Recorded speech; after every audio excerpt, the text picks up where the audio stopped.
देखें उनकी जो फ़ौजें हैं ना उनको आप छोड़ दें। पाकिस्तान की फ़ौज माशाल्लाह बड़ी स्ट्रॉन्ग है, न्यूक्लियर पावर है और हमारी रेंज में कलकत्ता तक आता है। न्यूक्लियर पावर तो फिर हमसे ज़्यादा उनके पास है। नहीं है, उनके पास नहीं है। उनका जो है हमारा पाकिस्तान का सारा बॉर्डर है, हमारे पास कलकत्ता तक बॉम्बे तक हमारी रेंज है। हमारे पास जो मिसाइल हैं वो इसराइल तक जाते हैं। सर उनके पास भी बहुत स्ट्रॉन्ग, अभी उनका रिसेंटली जो है ब्रह्मोस मिसाइल आया था जो कि बहुत ही ज़्यादा स्ट्रॉन्ग है। स्ट्रॉन्ग से क्या मुराद है? कश्मीर शुरू से हमारा हिस्सा था, पार्टीशन से पहले भी। इन्होंने पार्टीशन के बाद जो किया उसको किया, लेकिन कश्मीर तो हमारा ऑलरेडी हिस्सा था। लेकिन ये तो इन्होंने कैसे पता कि कश्मीर हमारा हिस्सा था? ये तो इन्होंने ज़बरदस्ती कब्जा किया हुआ कश्मीरियों पे। आज से थोड़ा किया हुआ, इंडिया ने पार्टीशन के बाद का कब्जा किया हुआ है। ज़बरदस्ती वो उन्होंने अपनी फ़ौज सारी उतारी हुई है, घरों से उनको निकलने नहीं देते, बेशुमार शहादतें की हुई इन्होंने। स्ट्राइक वो लोग करते हैं, मस्जिदों तक उनको जाने की परमिशन नहीं है। उनका स्टेटस एक दफ़ा क्लियर हो जाए तो उसके बाद फिर वहाँ पे भी डेवलपमेंट होगी जैसे पाकिस्तान के बाकी शहरों में होती है। पाकिस्तान करेगा क्या कश्मीर में डेवलपमेंट? अपने हिस्से की जहाँ पे हमारे नुमाइंदा और हमारी वहाँ पे रिप्रेजेंटेशन है, बिल्कुल हम करेंगे। हमारी रिप्रेजेंटेशन तो फिर पाकिस्तान में भी बहुत जगह, बल्कि पूरे पाकिस्तान में ही है, फिर वहाँ पर हम डेवलपमेंट क्यों नहीं करते हैं? सड़कें हमारी टूटी फूटी हैं, यहाँ पर ट्रेनों का कोई हाल नहीं है, यहाँ पर उसमें हम लोग क्यों नहीं बेहतरी करते? देखिए, आप अगर कामयाबी का असूल ये है तो आप ये देखें कि पूरे पंजाब से लोग लाहौर नौकरी करने आते हैं, इसी तरह पूरे पाकिस्तान से लोग कराची नौकरी करने जाते हैं। अस्सलामुअलैकुम, नमस्ते, सत श्री अकाल, आदाब। मैं हूं आपकी होस्ट निम्रा अहमद और आप देख रहे हैं मेरा और अपना यूट्यूब चैनल। व्यूअर्स, अभी रिसेंटली एक न्यूज़ आई है जिसमें इंडिया में होने वाले एक इवेंट जिसका नाम है शौर्य दिवस, उसमें इंडिया के डिफेंस मिनिस्टर ने ये कहा है कि हम आज़ाद कश्मीर यानी कि पाकिस्तान ऑक्यूपाइड कश्मीर को लेकर रहेंगे। अगर हम इससे पहले की बात करें तो रशिया के प्रेसिडेंट पुतिन ने मैप पर ये दिखाया है, ये शो करवाया है कि पाकिस्तान के पास जो कश्मीर है यानी कि POK जिसे कहा जाता है वो इंडिया का ही एक पार्ट है। तो हमने देखा है कि जिस तरीके से इंडिया अपने टारगेट सेट करता है, उनको अचीव करता है, तो ये जो अब स्टेटमेंट दी गई है उसके बारे में क्या राय रखती है पाकिस्तानी पब्लिक, वो जानेंगे हम। तो मेरे साथ रहें और देखते रहें कि हमें लोग क्या रिव्यूज देते हैं। अस्सलाम वालेकुम। वालेकुम सलाम। आपका नाम? उमर। अस्सलाम वालेकुम। वालेकुम सलाम जी मैम। सर आपका नाम? आशिक अली। अस्सलाम वालेकुम। जी वालेकुम सलाम। आपका नाम? सैयद जाहिद बुखारी। अच्छा सर, अभी एक खबर आई है जिसके मुताबिक इंडिया में ये कहा गया है कि अब हमारा मकसद ये है कि हम पाकिस्तान ऑक्यूपाइड कश्मीर यानी कि आज़ाद कश्मीर को वापस ले लें। इसके बारे में आप क्या कहेंगे? देखें उनकी ख्वाहिशात तो हज़ारों हैं, वो तो ये भी चाहते हैं कि पाकिस्तान भी ख़त्म हो जाए, लेकिन ख्वाहिशात पर नहीं होता, अमल से होता है। और जब तक हमारी जो पाकिस्तान की फ़ौज है वो मौजूद है, इंशाअल्लाह ताला इंडिया को लेने के देने पड़ जाएंगे। सर फौज तो फिर वहाँ की भी है और वो भी बहुत तगड़ी है, और अगर हम कह रहे हैं कि इंडिया चाहता है कि पाकिस्तान का नामो निशान जो है वो ख़त्म हो जाए, तो आप मुझे ये बताएं हम पाकिस्तान का नाम रखने के लिए इस वक्त कोशिश ही क्या कर रहे हैं? बात यह है कि फ़ौज अगर उनके पास है वो जज्बा नहीं है। हमारा कोई आदमी फौत हो जाए तो हम शहादत कहते हैं, उनमें शहादत का तस्वर ही नहीं है, तो इसलिए जज्बा जो है वो नंबर 1। हर मुल्क की अपनी ज़ुबान होती है गम बयान करने के लिए। हम ये नहीं कह सकते कि हम शहादत कहते हैं तो वो ये नहीं कहते, वो अपनी ज़बान में उसको कुछ और नाम देते हैं। अब ये तो उनका अपना है ना कि उनकी ज़बान में उसको क्या कहा जाता है। इसके अलावा हम फौजियों के जज्बे पे बात नहीं कर सकते क्योंकि दोनों मुल्क के फौजियों के जो जज्बे हैं वो अपने मुल्क के लिए लड़ते हैं। देखें उनकी जो फ़ौजें हैं ना उनको आप छोड़ दें। पाकिस्तान की फ़ौज माशाल्लाह बड़ी स्ट्रॉन्ग है, न्यूक्लियर पावर है और हमारी रेंज में कलकत्ता तक आता है। न्यूक्लियर पावर तो फिर हमसे ज़्यादा उनके पास है। नहीं है, उनके पास नहीं है। उनका जो है हमारा पाकिस्तान का सारा बॉर्डर है, हमारे पास कलकत्ता तक बॉम्बे तक हमारी रेंज है। हमारे पास जो मिसाइल हैं वो इसराइल तक जाते हैं। सर उनके पास भी बहुत स्ट्रॉन्ग, अभी उनका रिसेंटली जो है ब्रह्मोस मिसाइल आया था जो कि बहुत ही ज़्यादा स्ट्रॉन्ग है। स्ट्रॉन्ग से क्या मुराद है? आपका सवाल गलत है। हमारे पास जो रेंज है 4500 किलोमीटर मिनिमम है रेंज, इससे ऊपर भी है। We can attack Israel from here. ये आपको पता है? नहीं पता तो मैं आपको बता रहा हूँ। ठीक हो गया। अच्छा मुझे ये बताया, कुछ अरसा पहले आज़ाद कश्मीर में हमें एक बहुत बड़ा एहतजाज नज़र आया था जिसमें हज़ारों लोग बाहर निकले थे और उन्होंने ये कहा था कि हमें पाकिस्तान के आज़ाद कश्मीर से आज़ादी चाहिए। इसके बारे में आप क्या कहेंगे? वो देखें इस किस्म के जो होते हैं बंदे वो दुनिया में हर जगह ही हैं। हज़ारों किस्म के सर, अगर इक्का दुक्का तिक्का चुक्का जो भी है, इक्का दुक्का अगर बात हो तो हम कह भी सकते हैं, लेकिन हज़ारों की तादाद में जो है वो हमें ये प्रोटेस्ट नज़र आया था। कुछ तो बात होगी जो वो लोग पाकिस्तान से रहाई चाहते हैं। इसमें कोई बात भी नहीं है। इस तरह इंडिया में भी जितनी इस वक्त स्ट्रगल चल रही है आज़ादी के लिए, वो शायद आपको नहीं पता होगा, वो बम्बे से लेके असम से लेके नागालैंड से लेके कश्मीर से लेके पंजाब से लेके मशरक़ी पंजाब की बात कर रहा हूँ, वहाँ भी चल रही हैं। कौन कौन सी तहरीकें बताएं? नागालैंड की तहरीक है, असम की तहरीक है, आपकी मशरक़ी पंजाब की तहरीक क्या है इसमें, क्या है, कौन आज़ादी की जंग है और क्या है, इसके अलावा क्या होता है? आप मुझे ये बताएगा, क्या वहाँ पर सिख कम्युनिटी का आपको किरदार नहीं लग रहा उनकी मईशत में? क्या क्रिश्चियन कम्युनिटी का, क्या मुस्लिम कम्युनिटी का उनकी मईशत में किरदार नहीं लग रहा? आप मुझे आप बताएं, फिर मैं आपको मिसालें भी दूंगी। किरदार जो है ना, वो अच्छे बुरे लोग दुनिया में हर जगह होते हैं, ऐसी कोई बात नहीं है। लिहाजा मैं तो ऑप्टिमिस्टिक हूँ, मुझे पता Pakistan has nothing to worry as far as Pakistan army is there. अब आप मुझे ये बताएगा, आपने इकोनॉमी की बात की है, मुझे आप ये बताइए कि आपको लगता है कि वहाँ पर इकोनॉमी में जो है वो मुस्लिम वहाँ पर किरदार नहीं अदा कर रहे हैं? देखें, जहाँ तक इकॉनमी का तल्लक है, मेरा ख्याल शायद आपके इल्म में नहीं होगा, मेरे इंडिया में तकरीबन मेजर सिटी जितने वहाँ पर दोस्त हैं, और they are fed up of Indian economy. आगे बात करें, they are fed up of Indian economy. अगर वो इंडियन इकोनॉमी से फेड अप है तो 5वें नंबर पर इंडिया की इकोनॉमी कैसे है फिर? वो 5वें नंबर पर जो फिगर होते हैं, इनके अपने बंदे ऊपर बैठे हुए हैं। इंडियन जो है हर जगह छाए हुए हैं। IMF की रिपोर्ट, वर्ल्ड बैंक की रिपोर्ट है सर। की रिपोर्ट में भी इंडियन ये बैठे हुए हैं ना। अच्छा, उनका इतना हाथ कैसे पहुँच गया इतने बड़े बड़े इदारों में? पाकिस्तान तो आज तक नहीं पहुँच पाया, फिर ये भी यहाँ पर बात आ गई। वो इसलिए पहुंच गए उस लेवल पर कि हम लोग मज़ार बनाते रहे, हम कब्रें बनाते रहे, हम मौलवियों के पीछे लगे रहे, हमने बच्चों को पढ़ने नहीं दिया। तो बच्चे हमारी गलती है ना? तो गलती हमारी है, हम तो मानता हूँ, मैं तो मानता हूँ कि हमारे जो लीडर हैं वो करप्ट हैं, मैं तो ये मानता हूँ। इसके बारे में तो यही कहूँगा कि जन्नत किसी काफर को मिली है ना मिलेगी। कश्मीर जन्नत है हमारी और उसको कोई भी नहीं छीन सकता। वो बातों की हद तक जितने मर्जी डिफेंस मिनिस्टर कहते रहे, उसका कोई फर्क नहीं पड़ता हमारी। पहली बात तो ये है कि हम कौन होते हैं ये फैसला करने वाले कि किसको जन्नत मिलेगी किसको नहीं मिलेगी।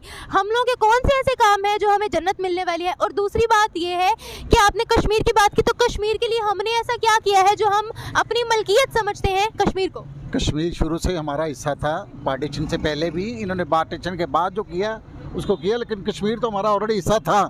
लेकिन ये तो इन्होंने कैसे पता कि कश्मीर हमारा हिस्सा था? ये तो इन्होंने ज़बरदस्ती कब्जा किया हुआ कश्मीरियों पे। आज से थोड़ा किया हुआ इंडिया ने, पार्टीशन के बाद का कब्जा किया हुआ है। ज़बरदस्ती वो उन्होंने अपनी फ़ौज सारी उतारी हुई है, घरों से उनको निकलने नहीं देते, बेशुमार शहादतें की हुई इन्होंने, स्ट्राइक वो लोग करते हैं, मस्जिदों तक उनको जाने की परमिशन नहीं है। मुझे ये बताइएगा कि हम लोगों ने कश्मीर के लिए क्या किया? हमने जितना हो सका कर रहे हैं। क्या नहीं, जितना हो सका कितना क्या किया? हमारी जितनी वो उसे कहते हैं फीलिंग्स हैं वो सारी कश्मीर के लिए हैं। अच्छा, आप मुझे ये बताएं कि हम लोग ये कहते रहे कि फीलिंग्स हमारी आपके लिए हैं, मैं सिंसियर बहुत हूँ, करे कुछ ना। आपको क्या लगता है कि वो चीज़ मैटर करती है? अब ये इंटरनेशनल लेवल पे भी कुछ चीज़ें होती हैं, हम जाके बम तो नहीं ना गिरा सकते उस पर। एज ए पब्लिक ये क्यों कहते हैं? एज ए पब्लिक हम यानी कि उसका ओपिनियन नहीं दे सकते, बात ही कर सकते हैं ना। हम ये क्यों कहते हैं कि कश्मीर हमारा, जबकि हम लोग, आपको वाकई लगता है कि हाँ, कश्मीर के हम काबिल है? बिल्कुल, हम क्यों नहीं। कश्मीर आज़ाद कश्मीर भी हमारा है, मकसूबा भी हमारा है, आधा इंडिया हम लेना चाहते हैं। अब मैं आपको बताती हूँ, रशिया के जो प्रेसिडेंट है उन्होंने ये कहा है, हिस्ट्री उन्होंने पूरी पढ़ी है, और उन्होंने अपने मैप पर ये कहा है कि जो आज़ाद कश्मीर है पाकिस्तान के पास, वो भी इंडिया का ही हिस्सा है। वो कहने की हद तक है ना, वो तो पॉलिटिक्स है ना, सारी दुनिया करती है। एक दूसरे से जिनके रिलेशन होते हैं, इंटरेस्ट होते हैं आपस में, वो ज़ाहिर सपोर्ट करते हैं, इसलिए वो कहते होंगे सपोर्ट करते हैं, इसलिए कहते होंगे। सर, ये क्या बात हुई कि इंडिया के सपोर्ट में होते हैं? जैसे रशिया उनकी साइड लेता है या पाकिस्तान की कुछ कंट्री उनकी साइड लेते हैं, वो इस वजह से कहते होंगे। अच्छा, तो आज तक ये बात जो है, अगर कश्मीर की बात की जाए तो कश्मीर पर तो हमारा साथ हमारी मुस्लिम कंट्रीज भी नहीं देती। वो नहीं देती, लेकिन हम तो एज ए पाकिस्तानी हम तो देते हैं ना। हम भी कोई साथ नहीं देते, हम भी उनके नाम पे फंडिंग खाते हैं कश्मीर के नाम। आप क्या चाहती हैं कि हम जाके बम गिरा दें वहाँ पे, जहाज लेकर चढ़ दौड़े उनके ऊपर? हम सिर्फ यहाँ पर खड़े होकर यही कह सकते हैं कि हम बम गिरा देंगे, हम छुड़वा लेंगे, करते हम कुछ भी नहीं। अपने जज्बात का इजहार तो कर सकते हैं, कह तो सकते हैं ना हम। ठीक हो गया। दुनिया में जो हमारी तंजीमें हैं और बहुत सारे लोग हैं जो सारा कुछ एफर्ट ये बताएं कि अगर कश्मीर हमें मिल जाता है तो हम क्या करेंगे उसके साथ? उसके साथ हमने क्या करना है? वो कश्मीरी हैं, उनका हक है, वो जो मर्जी करें। वो एक एज ए नेशन है, वो अपने आप को जो मर्जी करें, हम उनका साथ देंगे, सपोर्ट देंगे। आप सपोर्ट देंगे उनको? हाँ। यहाँ पर जो हमारी कम्युनिटीज़ हैं इस वक्त पाकिस्तान में, उनको पाकिस्तान की गवर्नमेंट कितना सपोर्ट दे रही है बताएं? ये तो गवर्नमेंट की अपनी पॉलिसी होती है मैडम। गवर्नमेंट नहीं चलाना ना पूरे मुल्क को। जब गवर्नमेंट की बात आती, जैसे जीबी है और इस तरह वो गिलगित बल्तिस्तान है, वो भी पाकिस्तान के साथ ही इलाक़ है उसका, लेकिन हाँ वो भी पाकिस्तान के साथ उनका इलाक़ है, वो भी कर ही रहे हैं ना। इसी तरह आज़ाद कश्मीर अगर सेपरेशन कुछ देर पहले आज़ाद कश्मीर जो है पाकिस्तान का, उसमें एक रैली निकाली गई थी कि एहतजाज हुआ था, बहुत बड़ा एहतजाज हुआ था, जिसमें उन्होंने ये कहा था हमें पाकिस्तान से आज़ाद करवाओ, हमें पाकिस्तान से आज़ाद करवाओ। जाहिर है वो तो लोग शुरू से ही स्ट्राइक कर रहे हैं, जेलें काटी हैं उनके जितने बड़े लीडर्स हैं सारे पाकिस्तान में। मैं क्या मकबूजा कश्मीर में तो निकाली जाती है, पाकिस्तान की आज़ाद कश्मीर में वहाँ निकाली उन्होंने कहा आज़ाद करो। प्रोटेस्ट बहुत बड़ा प्रोटेस्ट हुआ था वहाँ पर, इवन सोशल मीडिया पर भी इसके जो है वो क्लिप्स वायरल हुए थे कि वहाँ के लोग जो है वो बार बार वीडियोस डाल रहे हैं कि हमें आज़ाद करवाओ, यहाँ से आज़ाद करवाओ। वो तो पूरी दुनिया में मैम, हर खित्ते में हर जगह में लोग किस तरह के होते हैं, कुछ मुखालिफ होते हैं, कुछ आपकी सपोर्ट में होते हैं। अगर एक दो लोगों की बात हो तो वो मानी जा सकती है कि मुखालिफ होते हैं, मगर जहाँ पर इतना बड़ा एहतजाज हो रहा है तो कोई ना कोई हमारी भी तो गलती होगी। मैडम उनको छोड़ देना चाहिए, उनको फैसला करना चाहिए, वहाँ पे इलेक्शन होने चाहिए, इलेक्शन वहाँ करवाएं, वो जो जहाँ रहना चाहिए उसको डिसाइड करे वो। भाई जब तक तो हम लोग हैं तब तक तो ऐसा नहीं हो सकेगा।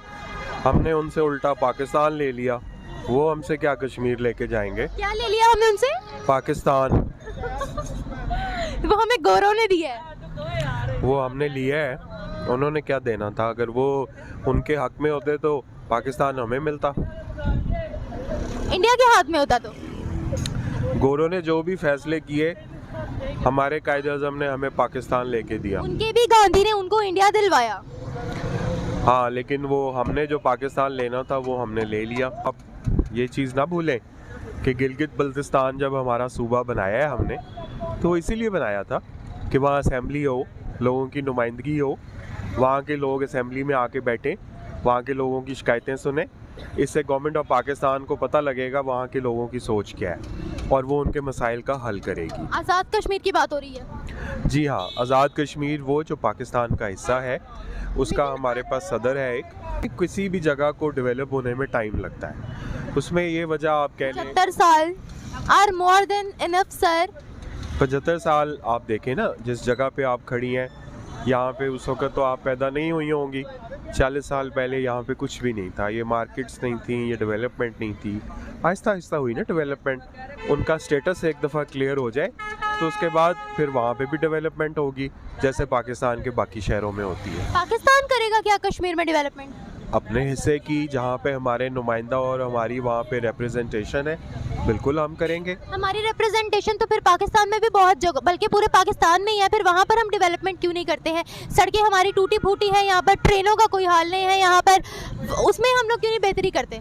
देखिए, आप अगर कामयाबी का असूल ये है तो आप ये देखें कि पूरे पंजाब से लोग लाहौर नौकरी करने आते हैं, इसी तरह पूरे पाकिस्तान से लोग कराची नौकरी करने जाते हैं। अगर आप कह रहे हैं पूरे पाकिस्तान से लाहौर कराची जाते हैं, तो वो होते हैं गांव के इलाके के लोग होते हैं जो नौकरियों के सिलसिले में यहाँ पर आते हैं, और हमारे जो शहरी लोग होते हैं वो जाते हैं बाहर के मुल्क। जैसे कि आपको भी पता है कि पाकिस्तान आधे से ज़्यादा जो है वो बाहर बैठा हुआ है। बाहर के मुल्क में देखें बड़े मसाइल हैं। अगर वहाँ पे सड़क आपकी बनी हुई है तो उसका ये मतलब नहीं कि आप ज़हनी तौर पे खुश भी होंगे। वहाँ के मसाइल वहाँ की तरह के होंगे। हो सकता है आपके पास इतनी बचत ना होती हो, लेकिन अगर आप ये चीज़ छोड़ें, आप देखें लाहौर 40 साल पहले कैसा था और अब कितना डेवलप है। पानी खड़ा नहीं होता, 15 की एम्बुलेंस आपके घर चली आती है। तो आप क्या इन चीज़ों का डेवलपमेंट समझते हैं कि भाई पानी खड़ा नहीं होता है या मच्छर यहाँ पर नहीं होते हैं? मच्छरदानियाँ तक हम लोग जो है वो इंडिया से हम लोग इम्पोर्ट करने वाले हैं with the help of WHO। इसको आप डेवलपमेंट बोल रहे हैं सर? फिर तो वाकई कहते हैं कि पाकिस्तान आगे नहीं बढ़ सकता। देखिए, ये जो मसाइल होते हैं ना, दुनिया के तरक्की याफ्ता ममालिक में भी ये मसाइल हैं। जैसे वहाँ पे कोई सैलाब आता है ना, तो इसी तरह ही पानी खड़ा होता है। आप कोई भी उनका साइक्लोन देख लें, वो पूरे डैम्स भी होते हैं सर। हाँ, ये आपने एक अच्छी बात की। हमें डैम बनाने की ज़रूरत है, और आपके चैनल के तवस्सुत से, बल्कि ये बहुत अच्छा लगा, आप यंगस्टर हैं, आप लोगों को ये मैसेज दें कि जो हमारे पास डैम्स हैं उनकी या तो ऊंचाई ऊपर कर लें या छोटे छोटे डैम्स बना लें, और उसके अलावा पंचक्की का लेके आएँ। सोलर एनर्जी अभी गवर्नमेंट लेके आ रही है। अब हमें सूरज की रोशनी से चीज़ें पैदा करनी है। फिर आपने देखा होगा इलेक्ट्रिक कार्स आ रही हैं। तो ऐसा ऐसा जो आपका फ्यूचर है वो रिन्यूएबल एनर्जी है। अब आपका कोयला और आपकी बिजली और पेट्रोल दुनिया अब और जगहों पे जा रही है, तो पाकिस्तान इस मामले में पीछे नहीं है, हमारा फ्यूचर अच्छा है। व्यूवर्स, ये थी हमारी आज की वीडियो। होप सो आपको वीडियो अच्छी लगी होगी। अगर आपको हमारी वीडियो पसंद आई हो तो कमेंट सेक्शन में लाजमी बताएगा, लाजमी मेंशन कीजिएगा। इसी के साथ साथ मुझे दीजिए इजाज़त। मैं मिलूंगी आपसे एक नई वीडियो, एक नए कंटेंट के साथ। तब तक के लिए अल्लाह हाफिज़।